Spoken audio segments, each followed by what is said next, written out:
আসসালামু আলাইকুম। আবারও হাজির হলাম আপনাদের মাঝে নতুন আরেকটি ভিডিও নিয়ে। আপনারা দেখতে পাচ্ছেন আমাদের সামনে একটি এফএনডি স্পিকার আছে এবং এটির সমস্যা কি সেটাও দেখবো। মডেলটি কত সেটা একটু দেখে নিই। এখানে এটার মূলত মডেলটি হচ্ছে A520 এবং এটা হলো মূলত আপনারা দেখতে পাচ্ছেন 2:1 দুইটার একটি পিস। আর এখানে ইন আছে আউট। তো আমরা এখানে আসলে খুলে যা দেখলাম সেটা খুবই একটা চমৎকার বিষয়।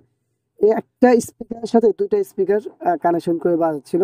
তো যার রেজাল্ট আসলো আমাদের এই মাঝখানে আইসিটি এটা বার্ন হয়ে গেছে, পুড়ে গেছে এবং আইসিটি শুধু পুড়ে নেই, পোড়ার পরে এখান থেকে একেবারে তার ওই যে টিডি ২০-৩০ লেখা থাকে সেই সহ সব উঠে নাই হয়ে গেছে।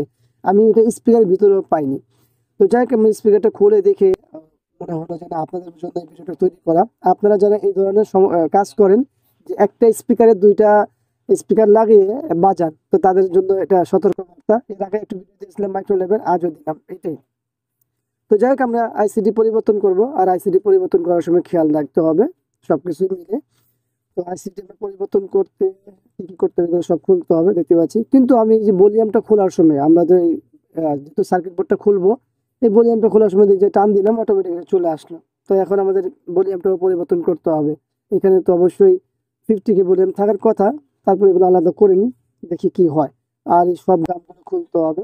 তো কাজ করতে গেলে সমস্যা হবে, এটা স্বাভাবিক। আইসিইউ দেখতে পাচ্ছেন কিভাবে পড়েছে, আর এইদিকে দেখতে পাচ্ছেন এখানে হলো কি, হ্যাঁ ২টা ইয়ে করা আছে, আর্থিং দেওয়া আছে।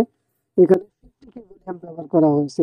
তো যাক, সবাইকে বলবো ধৈর্য ধরুন, সঠিকভাবে কাজ করুন এবং সঠিকভাবে ব্যবহার করুন। যে কোনো ডিভাইস যদি ভালোভাবে ব্যবহার না করেন সঠিক ওয়েতে, তাহলে ক্ষতি হবে।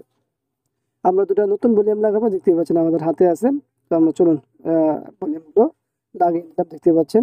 এখন টেস্টের পালা, পাল্টালাম, কাজ শুধু একটা আইসি পাল্টানো কিন্তু করলাম অনেকগুলো। সবাইকে ধন্যবাদ। আসসালামু আলাইকুম রহমতুল্লাহ।